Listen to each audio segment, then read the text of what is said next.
Everybody, and welcome to Ark Rex Temple of Ages Part 8. I'm going to try to stay on topic with this one because it's going to go all over the place. Yet it'll kind of loop back on itself with a whole bunch of topics as well, and things we've been talking about up until now. So one of the first things I wanted to talk about was I got a lot of awesome synchronicities with the last video. And this one on the left, the one on the top is my video, and the one under it is a music video from this video game that I made the picture of the channel. And I'll get into it probably in another, my guess is between 1 and 3 more videos. It's kind of hard to tell because like this one, as I was putting it together, I had a lot of other things I wanted to put into it, but usually by the time I put in all the synchronistic stuff that kind of has been flowing into my life, that it already fills up like 200 slides, and that's already like an hour's worth of stuff to talk about. So it's like these episodes build themselves usually by the time I'm ready to make them. So I've been wanting to talk about that video game Asura's Wrath for a very long time now, and we're very close. And it's one of the most synchronistic and vibrational stories I've ever heard, because it mixes fantasy and technology and being stuck in a matrix and human soul harvesting and redefining reality and all that stuff. But that'll be a little bit in the future, but I don't feel like it'll be too far from now. And the one on the right, I was talking about this song All on Red in the last video about you have a little red button. Every time you press it, it changes reality, and you can be the one that decides to change reality. And I keep getting these Priceline ads about, it says, dreaming of a family vacation, turn your dream trip into a reality. And it's kind of funny that me talking about these ads and talking about how they align with my presentation, like I'm giving them a free ad as well. That's some pretty genius marketing. I don't think they intended that, but I don't really endorse them. I don't think I'm ever going to take an actual vacation again. I think rests and like therapy time, yet I think I'm going to get all the adventure I'd want pretty soon here. And honestly, everything's going to crap anyway, so for the meantime, it's better for me just to do my own thing. And even if I did go somewhere, I would still just make all my food there anyway, because I'm pretty much done with industrialized food. I'm still eating bits and pieces here if I'm given access to it, yet if it's just me in my life, I'm pretty much just going to the store and getting my own stuff. And I'm trying to figure out every day more and more how I can make my own food, so I'm just self-sufficient in that way, and everything's not covered in plastic. And you know, the main thing is I don't know where any of it came from. I'm eating all these dead animals that I don't know where they came from. I don't know what they ate. I don't know what the transportation was like. I don't know what chemicals are in there or any of that. And I think human beings should have a part in the process if you're going to eat other beings. That if you want to have a cow, you should be a part of the processing and preparation of everything, since we take out all the traumatic stuff and we can just go to the store and get this little piece of meat and plastic and then go home and cook it, and there's not really this guilt because you didn't live with that animal and give it a name and, you know, form a bond with it. It's this whole nother level of responsibility, I feel. Anyway, tangent there. And another one with the Priceline idea of making your dream trip come true, or your ideas come to life. I just thought that was very interesting. And I found this meme as well, exactly what I've been talking about. You have the hell divers that are jumping feet first into hell, into the chaos of reality, yet it's this idea of having two fantasies, and the other one's starting a family and buying land to live on. And my thought with a lot of this stuff is like, why not both? Especially from a storytelling standpoint and a narrative structure and archetypes and all that. And just the age we're in with all this chaos, everything's mashing together. And if you look at songs and things like that, there's things called mashups and remixes, where you take 2 or 3 or more songs and you're putting them all together. And I love that kind of stuff, yet that's kind of chaos personified, and you only can really get that when everything's mashing all together. And I really like it, yet some people don't really like it. And it's kind of funny as you get these fantasies and you think, more about being self-sufficient. I kind of found this Simpson meme that, so you've decided to become isolated and weird. And I think we're all weird in a good way, yet it's just kind of interesting how that all that works out and how we have to deal with that. And the whole vision of what I want to do is bringing all the isolated people together so we don't have to be isolated anymore. We can be weird together. And I wanted to add on to Plato's Titanic. We have Plato's Shark Tank Titanic, because I feel like the Shark Tank represents the vampiric AI entity that's here with us. And you can imagine this like the captain's quarters. It's like this big blacked out shark tank, and you can't really see into it. And everyone's kind of like, hey, you should take a camera and like go dive in the tank and go find out for yourself what's in there. And it's like, you know, looking around at everything, you don't really need to. My idea is that you go somewhere else instead of jumping into the shark tank or waiting for them to crash the ship and you're around all these sharks and things that are down there with you. And I wanted to do a little side tangent here about the day that went by about 2 or 3 days ago. That was a big event in our national history. And I didn't really want to talk about the event itself. I just wanted to talk about that I had some really incredibly synchronicities, especially around the idea of Sirius and things like that, and dogs. I didn't put in a slide, but the one dog that died in this event was Sirius. So as our reality and how we view it is becoming less serious and more chaotic, you know, it kind of all goes back to this day. And that day was just, I've had few days weirder than that in a long time. And I kind of wanted to put in this right here about a vibe check.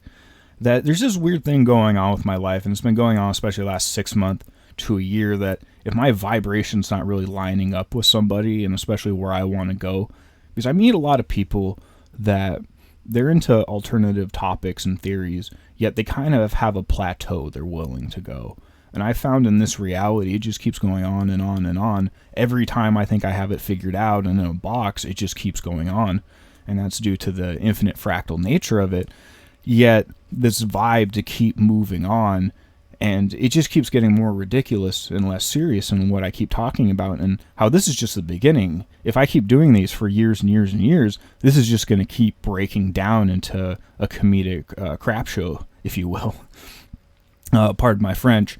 And it just seems like even when I'm not trying, when I'm just trying to connect with people and like, okay, don't say anything weird, just go along with their vibe, there's just something that happens that I can't control that just within hours or days or even moments, like it's rare that it'll go past a day that like someone pops up in my life and the vibe check doesn't immediately just either make it work or not, without even me trying to like rock the boat so much. Just like trying to gently say hi. Like I'm that little kid right there, like, hey, let's just talk about normal things to start out, and then we can slowly work into stuff. And reality is like with the bat up there, it's like And the 3 bears right here, that I was a part of a lot of friend groups lately, that it's kind of hard to put this, that they all kind of tapered off on their own. That after the world kind of locked down and opened back up, a lot of people were trying to find like-minded people, especially through the trauma of that. And as time went on and things settled down, most people didn't want to pay the fees to like go to a park anymore and meet up. And if people did meet up at their houses, almost every single one of them trimmed down the people they invited, so the groups became smaller and smaller and smaller. And I haven't really seen nearly as many as there used to be. And my main point is that many of them were called, they had bears in their name because they were trying to go with that self-reliance and, you know, don't poke the bear idea. And one was more of like a preparedness group, and one was more like an alternative theory idea and about farming and being self-sufficient. And there was even another one that went even further with the ideas that you could talk about. So you could talk about just about anything there. And I found it weird that almost in every group, it was kind of like the 3 bears or Goldilocks right here, that I didn't quite fit in. That in the preparedness group, they wouldn't go past the mainstream and just talking about what you could put on a scale and prove immediately around us and what was on the news. And the other group wouldn't look at preparedness and, you know, like the weather and these things happening. They just were going purely on mind, mentality, and vibes, carrying them away. And I know that's a huge part of it, yet I think both parts are part of it. And if you ignore one or the other, then there's a proverb about, not a proverb, but a story about a guy stuck on a roof in a hurricane, and he keeps praying to God for help, and a jet ski pulls up, and a boat pulls up, and a kayak pulls up, and they're all like, hey, jump on, we can, or a guy in the jetpack pulls up, and they're all like, hey, we can save you, and he's like, no, I'm praying for God. And, you know, he's just expecting like a hand to come out of the sky and save him, or some giant miraculous thing, yet the answer came multiple times, yet people with their perceptions don't always go along with the reality of what's happening around them because of their mentality. So it's just kind of interesting that, you know, I felt like with each group, like, oh, this one's too far this way, this one's too far that way. And they all kind of just disappeared. And now I'm here kind of trying to make my own rodeo and sideshow along the way. And, you know, I haven't found anyone that quite has my vibe or idea of the future. So I just want to keep rolling with it, since I feel like if I did guess this pretty accurately, then I think more people are going to come around to the idea, since I'm both late and ahead of the party at the same time. It's very funny. And kind of back to the private meeting idea, the idea of this whole endeavor going forward is to try to add more and more people along the way and not make it more and more private.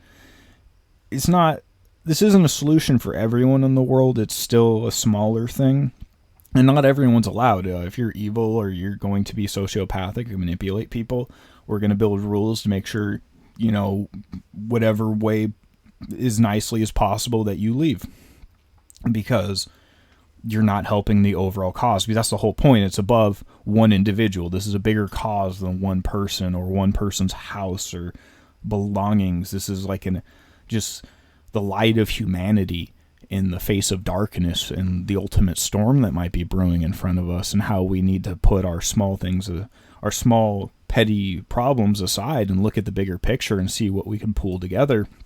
And a lot of people are just whittling it more down in a private way. And I feel that part of that is the solution. That's going to happen naturally, just as the vibe works out. Yet preemptively doing it and really whittling it down, I think, is a bit far.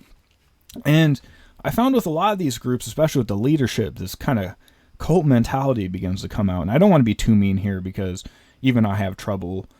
Because if you find a cause you really like and people are really getting into it, it's like, it's really hard to separate that from a cult, and especially people that are trying to call it a cult, or, you know, everyone's looking at these buzzwords and what is this, who are you, because we don't really know each other.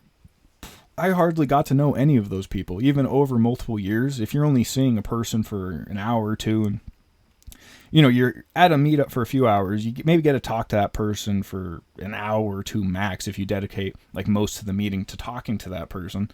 And then over a year or two, you have the accumulation of maybe a few days around that person at most, in the most pleasant environment possible, where you're talking about the things you like the most, where there's no panic or schism or problems coming up.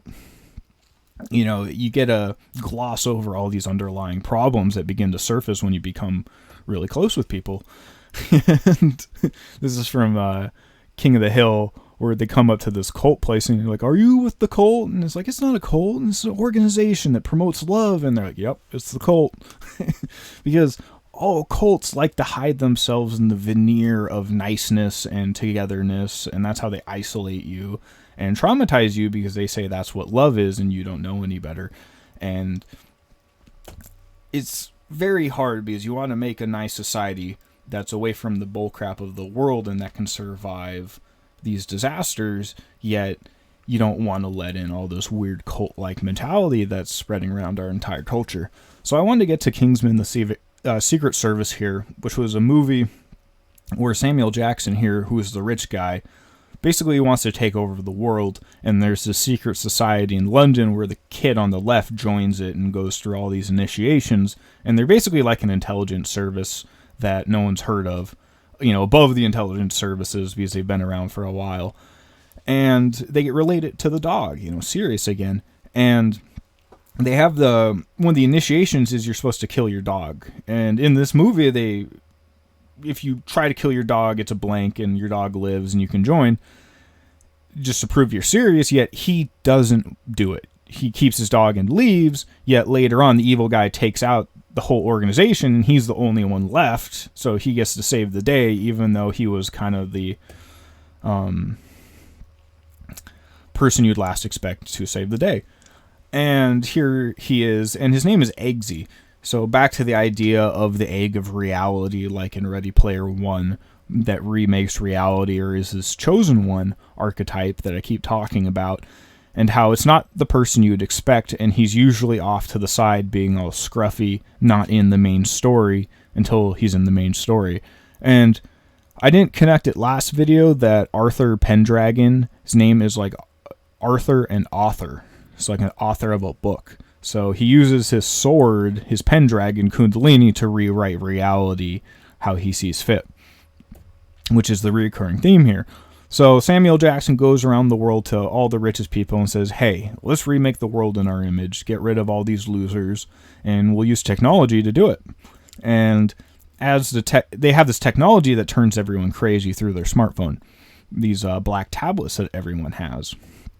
And the movie Naked Gun just got a remake with Liam Neeson, and it has the same plot as Kingsman. It's just way goofier. And then, we're back to this idea of serious again, and how the rich person right here, who is represented as Amazon, and he's also a DJ, so like the fallen angel who controls Amazon and all these drones that's taking over the world, and his front of his business is Eden Tech, so he's like, look how nice I am, we're building this business after the nicest thing you could imagine, and we're using this to shield the fact that we're going to try to get rid of everyone with technology and hide in our bunkers until that's over, then come out and be machine overlords.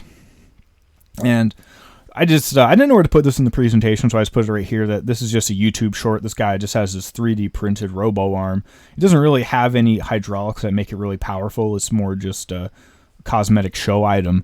Yet my point is, if you made that metal alloy and you made those hydraulics actual real deal stuff, like that could rip a car door off and do a lot of interesting things. And it's pretty much already here. And I mean, if you don't think they already have this somewhere else to a militarized degree, we get the technology from them. We got all this technology from DARPA, the 3D printers, the internet, the computers, the processing chips, like it all fell off from them. So, and they're the ones that it's their job to militarize all of this. So there's this kind of just little display that the rich person's like, hey, we'll go to all of our bunkers in the mountains. We'll survive this. And this is from Kingsman. It's blurry here, yet their planes are flying into the mountain because that's where their bunker is. And inside they're having a big party, and they're using all the satellites to look all over the world to jumpstart events. And back to Naked Gun, it's interesting. They call it the Doomsday Giggle Bunker Room. So, you're having all fun while everything's on fire and everyone's killing each other. And it's interesting that they link it to Weird Al Yankovic right here, because he's about parodiizing things, taking the original and making it all funny and less serious. And if you spell Al with a lowercase l, it looks like AI, so it's like Weird AI Yankovic. And I have a bunch of weird synchronicities with him and how he just kind of represents taking the download of the system, because he's allowed to do all these famous songs. Like if anyone normal tried to do what Weird Al did, in my opinion, you wouldn't be allowed to do it, because the record label would just destroy you, because he exclusively made his songs from not more talented, but richer people's work, or more famous people's work. And anyway, we'll leave that behind. And in Naked Gun, they have this weird, funny scene where they go on a vacation and they bring Frosty the Snowman to life, and he ends up turning on them and wanting to kill them. And it's just kind of funny how this theme comes back in this movie about bringing your imagination to life. And I was listening to this AI song the other day, and there's this, all the visuals are made with AI, and there's this scene right here that says, "Congratulations, Art Dreamer. Your creation is uploading, illustrated by my dream world." So AI is bringing his dream world to life and giving it substance and music and visuals. And it's just the same idea that AI is also bringing our imagination to life. And this is also happening in video games, that all these fictional characters like Peter Griffin and Godzilla and Spider-Man, like we've been talking about, bridging the multiverse, are now all in this video game Fortnite as playable characters. So they're mashing together all these stories. And last episode we were talking about Death of a Unicorn and how the unicorn horns can bring people back to life and change reality. And in Harry Potter, some of the wands are made out of unicorn hair and things like that. So it directly relates back to this idea of being able to change reality. And I watched this movie trailer the last few days with William Dafoe in it, and in the very beginning, it has one of the unicorn tapestries that was in Death of a Unicorn. And these are actually real in real life, and they sell for millions of dollars. I believe the Rothschilds own them, or the Rockefellers. And it's all about how these rich people lure in these unicorns and they harvest them to live for longer, and how the unicorns rise up against them in a karmic cyclical cycle of duality.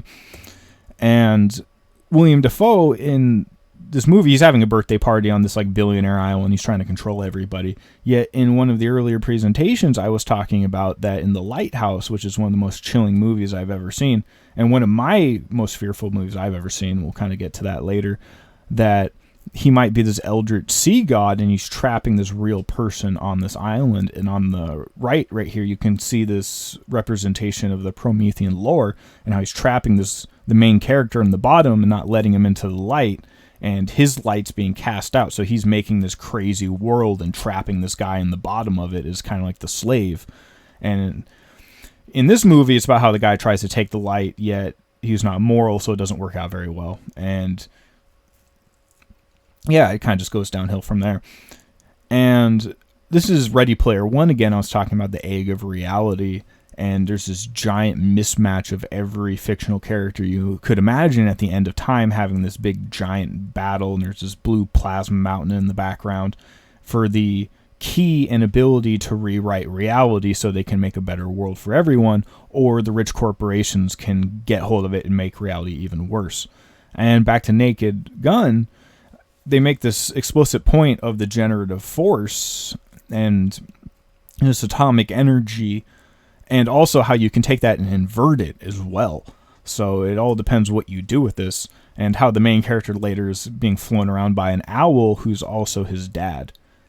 And I'm just going to kind of make a tangent back to Lighthouse for a second, that the main character kills a seagull with the soul of a sailor inside. And that's what leads him to die on the beach being torn apart by seagulls, is because he knew he was killing basically a person and doing this wrong deed in the movie, and that's what led him down this cautionary path. Yet in Naked Gun, it's kind of the opposite, where he has the bird's his father, yet they work together and he's able to defeat the bad guy instead of being stuck in a false reality. And here, there's kind of a visualization. I like how it's dumbed down, because it's calm people down and up, which doesn't really make sense, calm people up. And back to this idea of Dead Space I've been talking about, one of my favorite video games ever made, that these markers are sent to Earth, and we back engineer them for technology, and as we make this more and more advanced technology and gain infinite energy, it starts turning people crazy and into zombies. And that this keeps appearing over and over and over, that on the left right there's the marker from Dead Space, in the middle is the monolith from the 2001 Space Odyssey. So this black thing comes down, turns all the monkeys, and super evolves them into human beings with all this technology. And you can imagine that the black monolith is your phone, so that's what drives you crazy, like in Naked Gun. And then you also have the Eye of Sauron, which he brought technology to the world. If you think of Saruman, the man version of Sauron, and he cut down the forest, and the Ent forest, and turned it into weapons so he could arm his orcs and go to war with men. And, it's this kind of idea over and over that this black monolith comes to our reality to build its army to go to war with the goodness of it. And it's represented by technology, this increasing technology. And as we increase the technology, we can bring our imagination to life, which the Barbie movie was about. And they make this direct allegory right here to the 2001 Space Monolith, because the idea was all these marketing brands put the Barbie doll into everyone's head. So it started becoming real. Just like technology and AI is now making things real. Everything's making everything real. You heard it here first. So, and we'll see. That at the end of the movie, they find out they're in a movie. So everyone's like stuck in time and they're watching around. They see the credits rolling and Liam Neeson punches the screen. So he does like this ultimate fourth wall breaking thing. Yet I wanted to take it even further, that we're going to talk a lot about the glass breaking this episode and how this relates to these shifts between reality and either opening or closing the door to all these mashups of reality, and how I think it was the last episode we were talking about Deadpool and Wolverine. It might have been 2 episodes ago. And relating it to Freddy Krueger and remaking reality itself. And Deadpool himself is this quirky, fourth wall breaking, less serious superhero, just like Liam Neeson in Naked Gun. It's just a giant joke, the whole entire movie, which is basically what Deadpool does. Yet he knows he's in a comic book and he'll talk to the audience, and he's related to Wolverine, and they can't die. They'll just keep regenerating and popping back in time, and they know they're popping back in time, so they'll just make it this big laughing show to try to, fight the chaos. And here to the idea of, talking to the audience and how we're breaking down the fourth wall, and with the observer effect between the mind of God and ourselves and what we imagine, which might be real somewhere else, coming to life and breaking down the barrier and the timeline integrity and the veil of reality itself that's keeping everything separated, since people usually don't want everything together. And back to how they save reality doing this Jesus T-pose and harnessing all this plasma energy, and how this keeps repeating over and over from the Matrix to Pacific Rim to here in Wolverine and Deadpool to the mythos of Jesus Christ, in my opinion. There were some tangents there. So I wanted to talk about, I'm not going to talk about the famous person that just died. I'm going to talk about what happened around him. And I'm not going to say the name, since as I go on here, I'll kind of explain why. Yet, if you just type in Phoenix, Arizona, and you go look at the news section, if you've been living under a rock, also congratulations. I'm proud of you. No, seriously.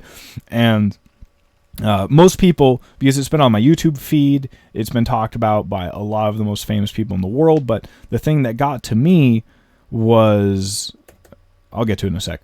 So you can type in Phoenix, but I wanted to relate it back to this idea of the Phoenix and Harry Potter and coming back to life and being reborn, but also there can be a dark side of this as well, and that's might be that's what we might be seeing right here. And that the thing that got me most about this wasn't just the person or what was happening, it was the response to it. That within an hour, the YouTube feed on my phone, very famous people, but YouTube channels that have less than 100,000 people that I've watched that are talking about alternative theories.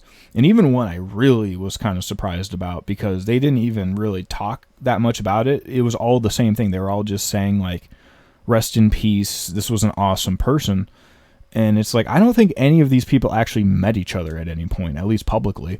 So it's like all these people that didn't really know each other are just all saying the exact same thing in a very short time frame, in a very artificial way.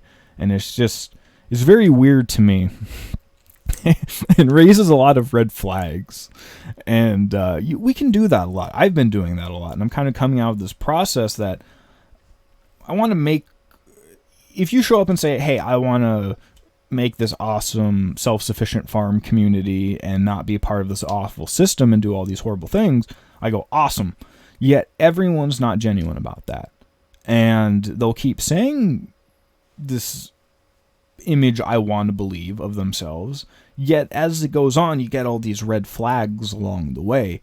And we have to be realistic, because with a lot of these channels, if I'm look at it honestly, I'm not really that surprised, because I already had red flags earlier. I'm not saying that makes these people evil, and I'm not comparing them to Satan right here.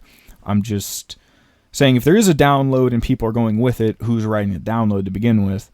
And the whole idea of all of this is waking up from this, and that anyone can wake up from this, and you're not stuck here. So just going on with that, that we need to help each other see through the red flags. And we can think of when my wingman gets tired of explaining the red flags, wingmen as angels too and watchers, that it seems like this was a really eye-opening event for me, even if I didn't want to see it. Because those people that I see with these red flags with, part of me still like, hey, let's hang out and just be nice with and just try to have a conversation. Yet if you forget all the red flags, it's like, hey, maybe I should just move on and do other things. I'm letting it work out. And I like to think the more that I give people the benefit of the doubt, the more they confirm they don't deserve it. And, that's how reality shows it, that I'll keep trying to give these people the benefit, yet I just keep adding up red flags. I'm not saying this to everyone, and I don't want people to take this personally. I'm just, from where I'm standing so far, I just find it very interesting how that worked. And, just where we're going with it, if we're already seeing all these red flags. And that this is all about finding your vibration, because I'm not trying to say who's right or wrong, just more of that I'm just trying to find my vibration. And there's a lot, this world's like a giant honeypot, so a lot of people will say, hey, this is who I am, to lead you in, like a lot of cults will. And they're mainly doing it just to vampirize off you and take your money and time and energy for themselves, because they don't want to go out and actually do real work and be honest. So I don't want to keep getting caught up in that and looking more into reality, but not letting my fantasy and because we usually have fantasies of people and what we want them to be and that they can improve, yet some people choose not to, and to just keep being themselves regardless, and that we have to move on in our own way and forgive people, yet that doesn't always mean you have to stick around. So, speaking of not sticking around, I kind of want to talk about, there's this symbolism with the golden compass in the Kingsman, because in the golden compass, the gold circle is what represents the doorway to all these worlds, and also the circle model of reality, and how that's related back to this secret service and what these secret societies might know. And in this movie, The Kingsman, that we were just talking about, where they use this advanced technology to turn everyone crazy and they're hiding in a bunker, they start stealing all these celebrities. Well, they give them the choice. You can go to the bunker willingly, or we'll steal and kidnap you and hide you in the bunker, and we'll probably just tell everyone you died. And it's kind of this idea that I've been waiting for, when all the celebrities would kind of just start disappearing and stepping back. I think it's going to take a while. Yet it seems like that's what's happening lately, that a lot of famous people are kind of stepping back because they can. And that they have all these underground cities, it seems. So that's what you get bought into, that, hey, you don't have to be up here anymore. You can go down there and ride it out there, because it's going to be a lot less traumatic and you can have a lot more control down there. It just seems sensible to me anyway. So I kind of wanted to go back to this idea of glass and fourth wall breaking and superheroes, because M. Night Shyamalan made a movie called Glass, about this movie that everyone wants to believe these are normal people. Yet these three main characters, and one of them Samuel Jackson, who we're coming back to, if they believe themselves they are superheroes, they start getting these superhuman powers. And his bones are like glass, so he's been in a wheelchair all of his life, and he reads comic books, yet he took them seriously. And when he starts seeing evidence of this happening, he goes, oh, well, these archetypes are real, and he starts believing in his own superpowers as these two other guys believe in theirs. And this is the dark side of it. This guy has 23 alters in his mind, and the darkest one's called the Beast, and that one gives him dark superpowers, and he has this big war in his mind between all 23 personalities about what to do and what to do about the Beast and what they should do with the world. And the Beast guy, like, he's not just strong, like, he's crawling on walls like Spider-Man. And we keep linking Spider-Man to opening up these multiversal dimensions and gaining superpowers and all these different versions of yourself, which is exactly, he has all these in his mind, the mind of God. And in this movie, it's only represented through his one body. Yet, if everything opened up, they all could have their own bodies, and they would be personified that way, not just stuck in your mind. Potentially, we'll see. And that he exhibits these animal-like qualities, yet they're very superhuman, and the other one, he can bend steel and everything. And I want to get back to these comic book tropes I've been talking about, that this guy, Naruto, he gained superpowers because he has this fox demon within inside of him, and it causes all this chaos to begin with, but eventually he reasons with it and they work things out so he can use the power to change the world for good. Because he's convinced the demon inside him to redeem himself and quit being so chaotic. And this is also in Berserk. I was talking about that he has a wolf demon inside of him that's trying to take over him in all these points and give into the hatred. Yet if he doesn't, he can still gain the superpowers from this wolf demon and fight all these demons and monsters that are trying to destroy the world and are increasingly manifesting, even though, 5 years ago in their world there were hardly any demons anywhere and no one believed in them, but the barriers are breaking down and now he needs this superpower to contend. And back to Samurai Jack, that this hero that's fighting through space and time for this villain, he has his own inner demons, and you can see like the jagged teeth right there that he has to overcome. And when he overcomes it, he gets his superpowers back, and he can once again fight evil. And I was talking about this movie a long time ago called Monkey Man that came out recently, that this guy in India has to accept his inner demons so he can basically save the lower class from the upper class in this big battle that's also very symbolic between heaven and hell. And he has to incorporate that inner beast to do it. He has to redeem that inner beast. And we'll go more into this video game later. This was a really big one that came out a year or two ago called Black Myth Sun Wukong, about the Wukong, the sun god, and his fight against you can basically think about this as like the pantheon of Zeus, like yet represented in an Eastern way. Like he's going up against the small g heavens who keep trying to subjugate humanity.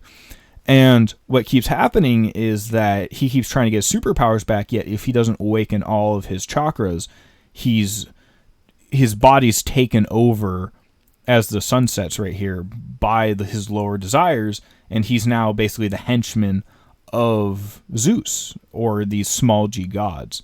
Yet if he opens up his third eye before he gets his superpowers, he actually gets his superpowers back, and he can reset the balance in the heavens instead of being reset back into reality without his memory and having to open up his chakras all up again without his previous memories. So he's able to finally become one, see the Akashic records, and align all of his chakras so he can actually go balance the system between heaven and hell, because currently he's just kind of stuck in a time loop over and over and over again. And that's what the game's about, and you have to unlock the hidden ending, because that unlocking your third eye is a hidden ending. So the first time you play that game, you're probably going to be stuck back in the game again, like Neo would revert back into the Matrix again. And I like this idea from Terminator, that he says, we stop Judgment Day, we stop this cycle, we stop this chosen one ascension. And the Terminator is like, you only postponed it. Judgment Day is inevitable. This chosen one waking up is going to happen at some point. And they can try to delay and stop it, yet it'll pop up at some point. And I wanted to go back to Coco D, Coco Da, which was basically a very dark version of the Groundhog Day movie, that these campers in the woods are stuck in this time loop. And it's very interesting because the guy has two dogs right there. So they're stuck in a dog time loop, a serious time loop, waking up over and over and over again. And they're learning their lesson in all these traumatic ways, and they eventually get out of it, and they are like reborn, and their marriage is repaired. And they're very happy people now, and they're very happy to live life, when before they were very disconnected and sad. And most of it's a traumatic horror story, yet by the end, they get out peachy clean and all scrubbed clean. So I want to talk about this movie called Him that's going to come out from Jordan Peele. And he keeps making all these horror movies. One of them, a lot of them are about transferring consciousness between people. It's actually very interesting. So I wanted to focus on this one because it's about a guy that wants to be somebody. And last episode we were talking about nobodies that want to become somebody. And this is kind of the dark side of it. This guy wants to become the new famous football star. And he wants to be the GOAT. And in our reality, GOAT is a meme term that means greatest of all time. So if you really like something like a hamburger from McDonald's and you think it's the best in the world, you're like, this is the GOAT, which is very, very occult, whether you look at it from a good or a bad way. Let's just say that. And represents in our reality. And our reality perpetuates it, so you make this terminology. So as a kid, he's being brainwashed by the TV, and also you can think of it as the observer effect. And his older brother's asking, who are you? You know, who do you want to be? And I'm him. I'm somebody. You know, I'm going on this Kundalini journey. And this is made from Monkey Paw Production, and with the window behind it. So you can think of, you know, when the window breaks, when the glass breaks, that's when this really goes off. And it goes to when he's later in life, and he's being measured in all these ways by the system. So he's being downloaded into the system as he's trying to be more famous. It's getting to know him in more intimate ways. And they're asking him, you want to play at your highest level? You want to be a legend? Is he stepping through their training course and being molded by them? And he's coveting these rings and thinking, you know, think of the ring of power from the Matrix. Not the ring of power from the Matrix. The ring of power from Lord of the Rings. You should combine those ideas, though, because I was going to say the ring is connected with technology as well, and the Eye of Sauron is also represented with this rise in technology and turning everyone insane. So he's trying to go on this Kundalini journey to be famous in this system and have the camera on him and have everyone watching him, yet they're saying this ain't a game. You think this is a game, but it isn't. So all these people are in this, and they're asking, who are they? You know, are they somebody or are they nobody? And they're really traumatizing this one guy. They have the ball punting machine, and they're just punting it right in his face. And the guy doing it's like, you know, smiling and happy and giddy that he's just causing all this trauma. And he's him, the current him, that went through this cycle and is now on top. And now he's looking at all these new people and wondering who's going to be the new him. And he's putting them through the ringer. And he's saying, in this game, violence is rewarded. So if you kill people, you do crimes, you're going to get ahead in this world, that the small season of Satan we're currently in. In the Golden Age, it's going to be reversed, yet now it rewards this evil. So he's saying, learn to play the game. And also, learn to enjoy it. And, you know, there's more games you can play. That's one of the main things, is realizing you don't have to play this game, because these people keep saying, you have to play the game and be happy about, you know, smile about playing the game. And it's like, no, I don't want to traumatize other people, you know, like this, and create this crap show of a world that he thinks is heaven. And it's kind of related again back to the observer idea and the eyes of God and perceiving everything. And he starts to say, I think something's off, yet he's still going along with it. And it's asking, do you know what you're getting yourself into as the glass is breaking? And that's why I'm going to name this The Price of the Phoenix Rising, because whether or not this is good or bad, the glass is going to break and all these crazy things are going to happen. So I want people to honestly ask themselves, do you want this to happen today? Because a lot of people keep asking, you know, for the hero to pop up, for their, you know, their white, for a knight to ride in on their white steed and save the day, and to reset this cycle, and for the rich people not to be in power anymore, and to change things. Yet it has a really big price tag with it that I've been trying to talk about. And she's saying you don't have to do this, but she's saying it kind of from the dark side. Yet we get these warnings along the way that even as he's going, he's basically being told, like, this isn't the best way to do this. There are better ways to do this. You don't have to do this. Yet this idea that if you don't, someone else will. If you don't take the Kundalini journey, someone else will, and will reset reality. And that's a theme that keeps popping up in games, and was in a Dark Soul game that I'll talk about here in a few minutes. And they're asking, how bad do you want this? And they're scanning him here. So they're increasingly like figuring out who he is and breaking him down. And just learning who he is.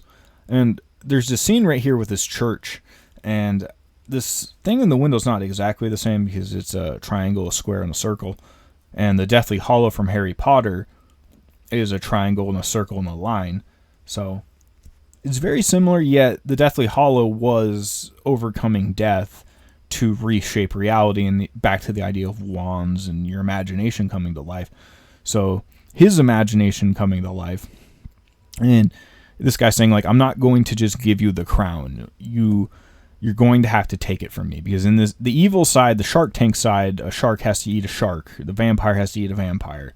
That's the only way they can pass on the mantle. Where on the good side, you die and you're reborn and you get the superpowers, or you just get the superpowers before you die, dependently. And they say this one shot with greatness, and I just wanted to make a point that all these cheerleaders in the background don't have faces. That this is all soulless, that none of this really means anything, that these aren't real people. This is all just this prop, and this guy is doing this ultimate, he could change the world for the better in every way possible, but instead wants to just play this game. That's I think there's a lot better, in my opinion.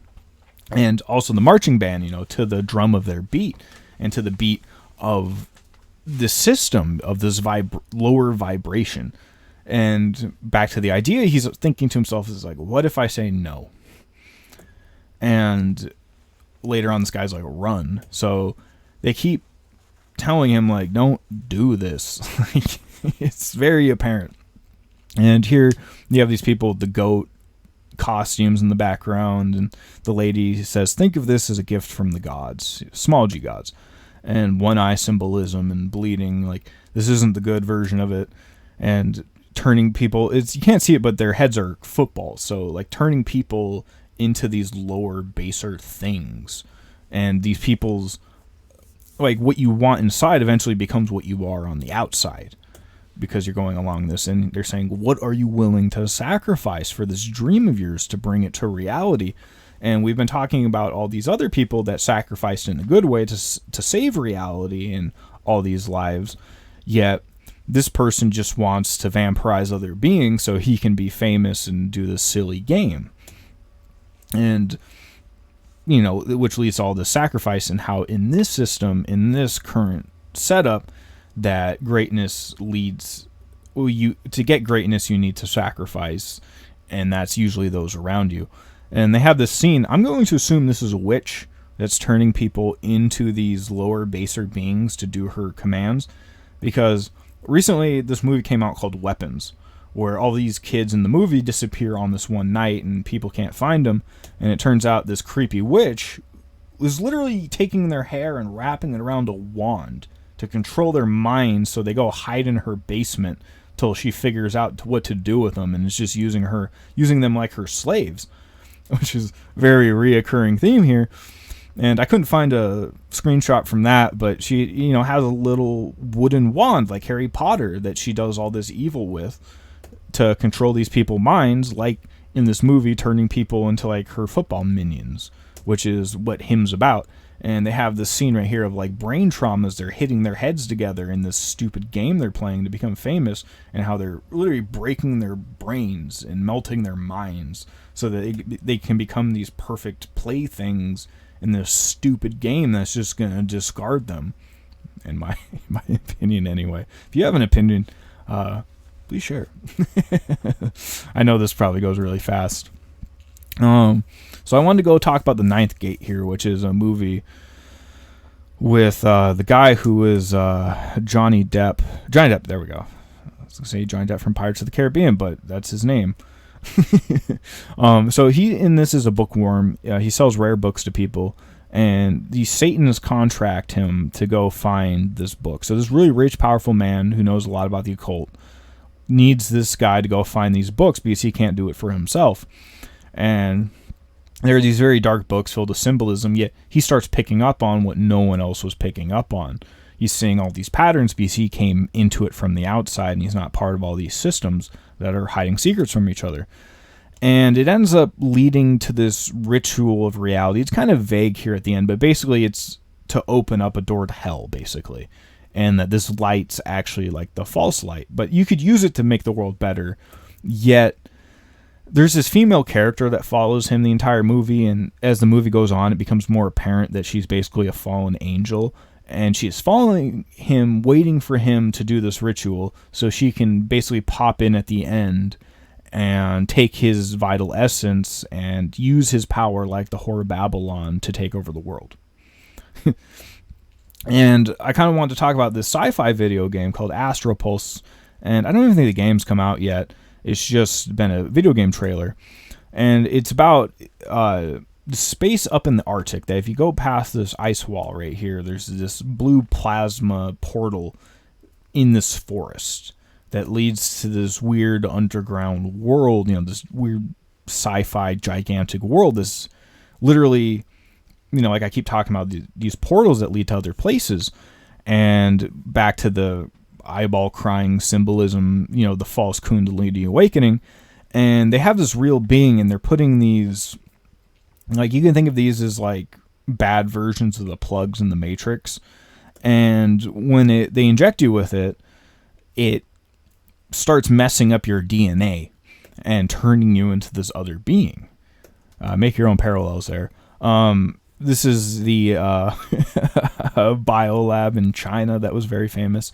And I talked about it a long time ago in one of my very original presentations that the symbolism of that biolab is the exact same as the Umbrella Corporation from the Resident Evil game, which is about this evil corporation that's making these synthetic viruses that can turn people into zombies, but also turn people into these giant biological monsters so they can live forever. And they're also building these giant underground bunkers so they can reset the world and come out with their, super made bodies and repopulate the world because they're tired of all the loser trash around them, in their opinion. And they're doing all these experiments. They're also doing experiments on zombies and gaining all these superpowers. And it's kind of like this sci-fi city at the end of time that's being attacked by zombies. So it's like fantasy and fiction are going together. And this is a dude after he mutates, and how I kind of wanted to make a point that it needs his heart to do this whole thing. They needed a real human being to turn into this ultimate weapon of evil for the inverted feminine right here that's trying to take over the world, but she needs her beast to do it, and how it's kind of like a download of this world onto a real being to serve their purpose. And how there's this like division. It's a lot in games like Cyberpunk, in movies like Blade Runner, if you've seen them, that they have these big walled cities. Also the Judge Dredd universe, because the outside's like this big apocalyptic wasteland, but they have these super techno cyber cities, and that's kind of the idea that after they come out of the bunkers, they'll start making these super cyber cities that are walled off from all these crazy creatures that are popping up everywhere if all this stuff starts happening. And these infinite energy and technology opens the void to these other worlds, which is the entire point of this video game right here. And how these false parasitic beings that don't really have a heart of their own and that are corrupting everything need real beings to do it. This is another video game coming out called Ill that I've really been wanting to talk about. It's about zombies, and it's not only about that, but it changes every part of you. So like your fingers themselves can become autonomous, and they kind of form this hive mind organism, and it just reminded me of The Thing, that it takes real people and turns it into whatever it wants, and it's usually this really messed up caricature of what was real. And back to the Dead Space video game, which is where they have this infinite energy, they're not just turning into zombies, they're turning into these really weird monster things that are really spooky, just like in this video game right here. And also, these are from the Resident Evil game I was just talking about, how they also turn the zombies, but they also turn into like these big hive mind monsters as well. And it's just kind of this reappearing theme. And also in this video game, as this is happening, you need to build super suits to deal with all this. It seems to be a focus anyway. And they make a point here that this game drops an unnamed survivor unraveling the mystery of a botched experiment that opened a rift between dimensions. Which I just found this out today. looking into it. I thought it was more like a virus, but it's just interesting that it's like, oh no, it's an interdimensional virus that's warping people into these weird monster nightmare zombies. And that you're trapped in this research laboratory, but you also could think of that as like our closed system, that, you know, we're in this closed system. And they make this weird commentary that they're making this game very, very funny compared to a lot of video games, especially in the way they're talking about it right here. That they're saying if what you're the sound effects, if what you're hearing sounds real, then it probably is. And that they want to scare you, and that this horror wants to get inside of your head. And I just remember it was talking about this, that you usually don't talk about video games this way. And this video game is built to make you feel the fear. And that, in a way, movies simply can't. So as our technology is becoming more advanced, our video games are looking more real. So if it's causing fear, then the fear is becoming more real. And that is the idea of the people making these alternative realities or video games, that they're trying to, at least these developers are trying to make it more connected with your brain itself. And that takes me back to the Las Vegas Sphere, that it's making it more lifelike. That's using AI, and their Wizard of Oz movie, that they have like apples that fall out of the little rubber apples that fall out of the sky, and they have wind machines to make it seem more real, that they're constantly trying to bridge this gap. And back to this screenshot I had earlier of an AI video illustrating dreams. So someone's dreams coming to life with AI, and back to the Matrix, that if you bring things to life, you're also trapping things in pods, because there's vampiric entities that can't do it on their own. So I want to talk about, this is a movie they made about a video game called Until Dawn. And you can see the symbolism right here, that about these people stuck in time in this mansion. They can't leave. They're in this closed system. So the movie starts with them in time and going through a forest. So you can think of going to the north, like we keep talking about. And it's very weird. There's this storm, but they find this eye of it where none of the water's on the inside, so they take shelter there. And as they're in there, they start seeing that this isn't quite as real as they thought. And there's all these missing people. And every night, basically, it resets. It's kind of hard to put this. Basically, you get stuck in this time loop in this hotel, and every time loop that happens, you go crazier. You remember less of who you are, and you start to basically turn into a zombie.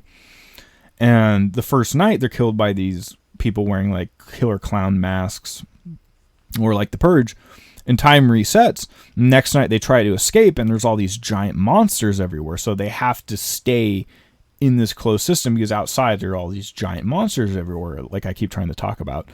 And they find this videotape that there's basically a scientist watching everybody as this is happening, and he's documenting this disease and this phenomenon that's happening. So this is a guy that got stuck in a time loop. And as it's going on, and you can think of like the Truman Show right here, that you can really take back the observer effect here and look into it. And also, like, what if the Truman Show wasn't as nice and happy? Because it's a pretty nice and happy movie. And this guy, as the time loop goes on and on and on, he's reset in it. You can think of this like Groundhog Day. Like every day Phil woke up, what if he became more and more like a zombie, even physically? And I was talking about that game Dark Souls earlier. And in that game, your main character, as he dies over and over and over, you become more and more zombie-like and hollow. And you have to use these items called humanity, which are basically little souls, to bring back your liveliness and not look like a zombie anymore. It's kind of like the opposite of this. Like you'd start looking more human again if you use that item. And it's funny that this video game about going through space and time and all these alternate timelines next to each other and resetting your own timeline so it doesn't suck as much anymore. A lot like Back to the Future, if you can think of it like that. So in this Back to the Until Dawn movie, they keep forgetting what's happening in this time loop, yet they recorded it. So you can think of this like the Akashic Records. And as this event's happening, they can kind of start looking into the Akashic records. And this was one of the alternate timelines that happened. So like every night they die a different way. So it's like alternate timelines all being mashed together. And at the end of the movie, she finds like her own profile. So like this is like Neo in the Matrix talking to the architect. Yet in this, it's a doctor. And they end up being able to escape and doing the right thing. And one of their friends dies along the way because she lost herself as a zombie. She couldn't keep her humanity through the time loop. And they leave. But it makes a point that the cycle begins again in a snow world. So it goes from a summer world to a snow world. Or a desert world to a water world. Which I keep talking about, this cyclical cycle, and that this idea will keep happening over and over and over again as new souls come into this experience to learn their lesson. And I kind of wanted to bring it home today with Rick and Morty. They had an episode called The Hole, and I think about it a lot, and it's kind of related to what we were just talking about. And just back to the idea of Rick and Morty, this is one of the biggest pre-programming shows of my generation, and it was one of the biggest to kickstart the idea of the multiverse and traveling between these worlds. And right here, he's holding the egg, and we were talking about reality generation. And in the back, right here is Mom's a goat, which we were talking about all the goat symbolism as well. So they go to this Denny's, and there's this thing in the back called The Hole, and it's this big hole in the ground. And there's this TV here explaining how to do it. And basically, you go inside of it, and you face your worst fears. And if you do, you get your picture taken, and you come out all happy. And you get your name on the board. And you can think of this board as like the Akashic Records as well. You know, the Observer Effect, or like the Truman Show. Like everyone watches it happen. And this is like this Eldritch entity that created this hole in space and time. And it eats fear. So it kind of has like this symbiotic relationship that you can go in, prove that, face your fear, overcome it, and prove that you did all of that, and it gets to live and eat off your fear. So it's kind of a nice deal.